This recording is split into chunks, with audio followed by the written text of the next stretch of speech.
Hundreds of years ago, the Bible predicted that the waters of the Dead Sea would heal and swarm with fish. Sounds impossible, right?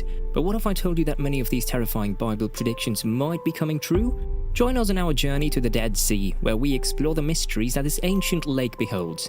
And you might want to stick around until the end of this video, where I'll be revealing some shocking new evidence that scientists just uncovered. Let's get right into it. The Dead Sea, an unrivaled wonder, defies gravity itself. Nestled at the Earth's deepest point, this mystical place boasts therapeutic waters so replete with salt that staying on the surface of the water would be an effortless task. In fact, the water is 9.6 times saltier than the ocean, so it's like swimming in a giant bathtub of salt. This turquoise blue land-locked lake is 1,412 feet below sea level, making it the lowest point on the planet. Located between Israel and Jordan, the Dead Sea gets most of its water from the Jordan River, and something amazing happens right after it enters the Dead Sea. It turns salty. Absolutely nothing can survive in these waters. But this is where things start to get really interesting. The waters of the Dead Sea have great biblical significance. It's the fabled site of Sodom and Gomorrah, a pair of filthy, sinful cities that were destroyed by the wrath of God for their wickedness. Amidst ancient tales from the Bible, the story of Lot and Abraham is one of the most interesting. Listen closely to the story of Lot and Abraham, two wealthy men with vast herds whose paths led them to the mysterious land near the Dead Sea. As fate would have it, their herdsmen's dispute sparked a generous offer from Abraham to Lot. He said to him, "Choose any land you desire, dear nephew." Lot's eyes fell upon the lush plains of Jordan, akin to the garden of the Lord, and the lands of Egypt. He decided to settle among the cities of the plain, near the infamous Sodom, a place of great wickedness. But destiny took a turn, and a war among kings ensnared Lot as a prisoner. Yet, in an act of courage, Abraham came to his rescue and freed him from the clutches of captivity. Years later, divine beings appeared to Abraham in human guise, bearing grave news. Sodom's sinfulness had become unbearable and destruction loomed over the city where Lot now lived. Abraham, with a heart full of concern, pleaded for mercy, bargaining with the Lord to spare the city even if a few righteous souls were found. Alas, there were none, and the doom of Sodom and Gomorrah was sealed once and for all. As the final night fell, two angels visited Sodom, finding refuge in Lot's home. Lot could not believe what he saw the very next moment. A wicked mob, both men and women, surrounded the house, demanding the ethereally beautiful strangers to be brought forth so that they could fulfill their vile desires with them. In a brave stand, Lot defended his guests, offering his own daughters in exchange. But before the break of dawn, the angels urged Lot and his family to flee before the city's punishment. What came next was the most merciless wrath of God any human had ever seen in his entire life. Burning sulfur rained down from the sky upon Sodom and Gomorrah, reducing the cities and all living creatures within them to ashes. Lot and his family escaped the devastation, but a tragic twist awaited them. The angels had warned them not to look back at Sodom and Gomorrah while they fled the wicked place. However, against the angels' warning, Lot's wife glanced back and was transformed into a pillar of salt. A pillar of salt, believed to be Lot's wife, still stands to this day on the shores of the Dead Sea. Even Josephus, the Jewish historian who lived between 37 and 100 AD, had written in his renowned book Antiquities 1.11 that he had personally seen the supposedly salt figure of Lot's wife. And so the legend of the Dead Sea, once the Sea of Lot, stands as a remembrance of God's wrath from the very depths of time. But how does this story concern people of our times? You might want to pay close attention now, because this is where things start to get really shocking.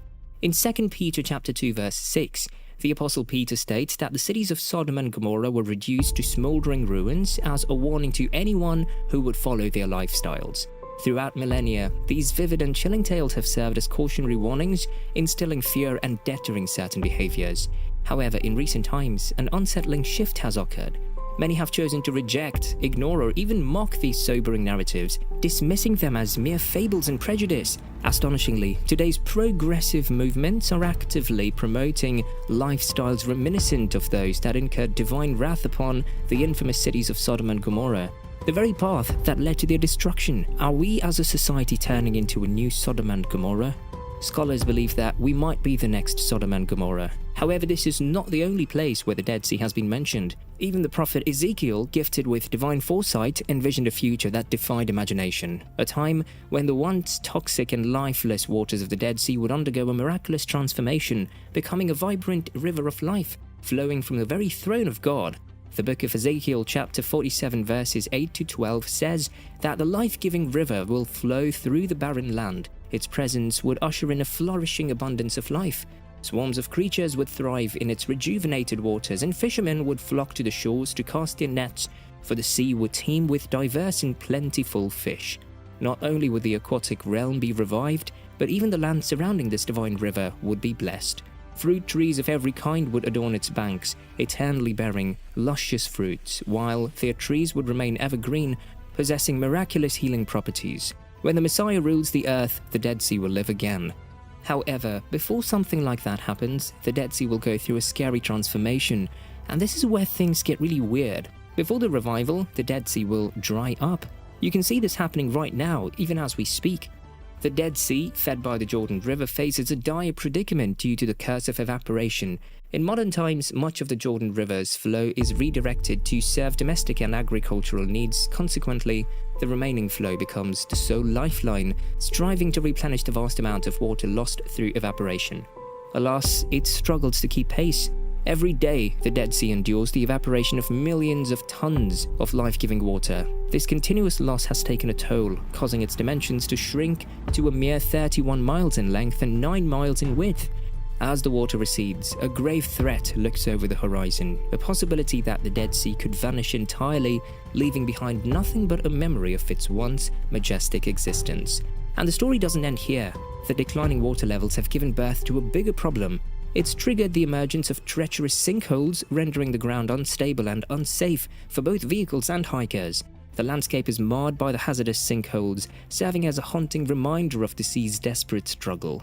Many farmers have abandoned their farms along the shores because of the fear of these sinkholes.